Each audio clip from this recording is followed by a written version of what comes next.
I can't complain. Another nice sunny day for you out there. Beautiful, isn't it? Every practice you've had has seemed to be sunny and 70. I think we may have practiced inside more than we have outside all spring. So, Sean, we talked to players who have changed positions and the difficulties of that, but the coaching side of that, changing positions? Probably easier than the playing side of it, okay? To be honest with you, no, it hasn't been that big of a change. I approach coaching tight ends as I did coaching quarterbacks, a lot of similarities. Coach running backs before at Troy, a lot of similarities. So I think once you have your coaching style, you just go with it. And that's what I've done. So it's been a pretty easy transition. Did you have to go out and study? How much have you worked with tight ends? Did you have to go out and do some studying yourself? I think just, my starting year 23. So I think just over the years, in the game, you gather all the information. I mean, as far as route running, been around wideouts before, so I understand how to run routes.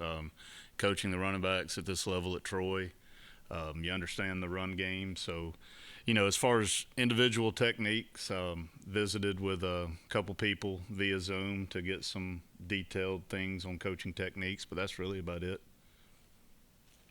Take a guy like Palende. You're hoping to get O'Loughlin back, but he hasn't been able to be out there. But you've had Palende out there all spring. What have you seen from him? What's the growth been since you got him and where he's at right now? I'm very pleased with Brian. He's got a lot of good football knowledge, which helps. He understands the different fronts, and y'all know y'all been out there and seen our defense, so we see plenty of fronts. But he gets it, got really good pad level, really good footwork. He's more of a box player. And he'll tell you that, but we're trying to improve his game on the perimeter a little bit. I think he's come a long way from day one, starting to understand secondary looks and running routes and things like that. So he's getting there, but he's done a really, really good job in the run game. Really good job. He's played with some really, really good tight ends. Mm-hmm. Mackey Award winner at Colorado, and then two guys at Miami. They're in the NFL right now. Right. Yeah. He's had a lot of people to learn from. So he's brought that with him. He's a really, really detailed technician. And what I mean by that, like his first two steps in the run game are as good as you can do. But I'm very pleased with where he's come, and he'll help us this fall. Especially when we get Mike O back, like we'll have two really, really good tight ends. The younger ones, what do you think of them? Traylon Davis come a long way. Very pleased with understanding where he was last fall and to where he is today. Like he has come a long way, and he'll help us at some point in time in the future, whether it be this fall. If Mike O, however long it takes him to come back, he'll help us early on or whenever that time comes. But Traylon's going to be a good football player. Going down the line, Victor's still learning. He's from Sweden. He's still learning the game. He's come a long way too. He knows what to do. Now he's trying to transition on how to do what to do.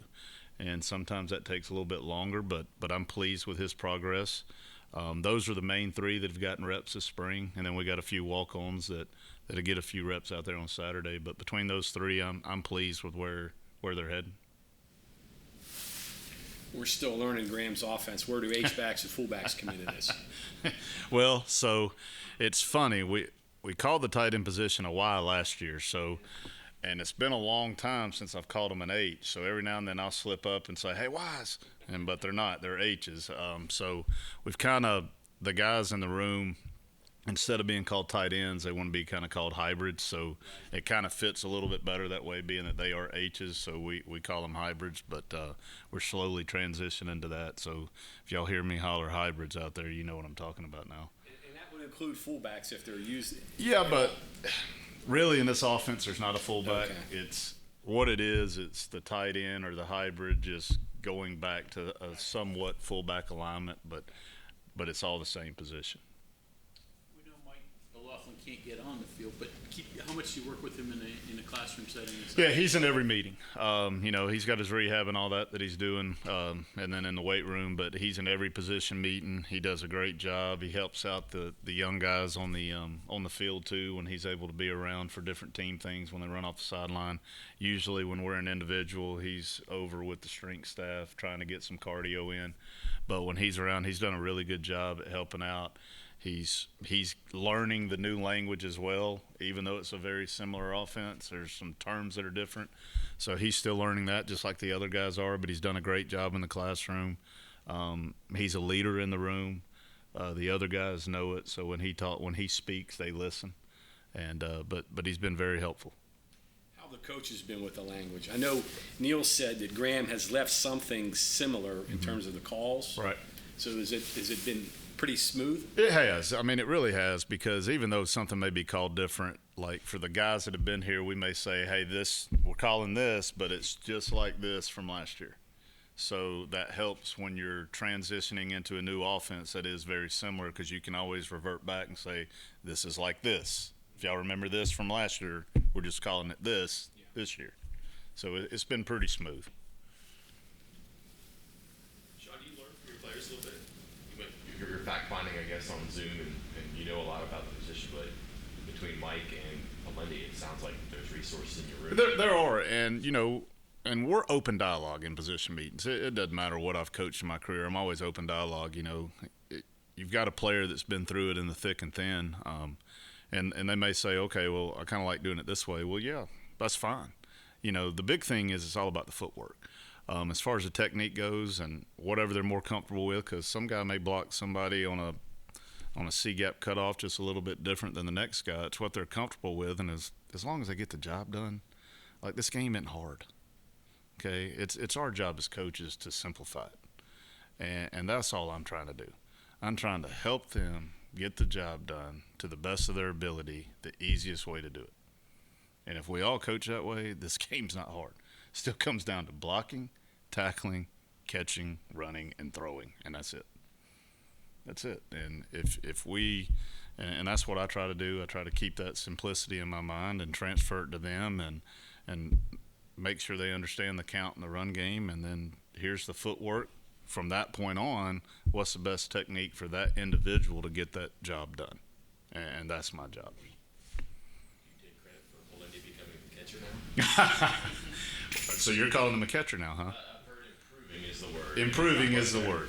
We are working hard at it. Is it one of those things where maybe he just didn't know that it was there, or just give him opportunities?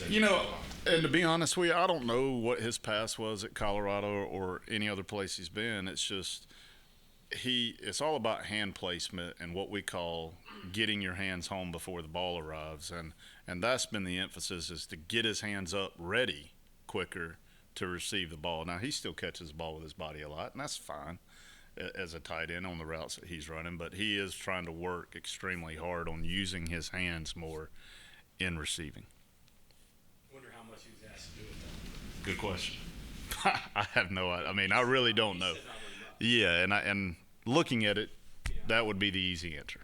I mean, he's been on. He goes, I just hadn't done this very often. I get it, but in this offense, you got to work at it, because the tight ends do catch the ball in this offense.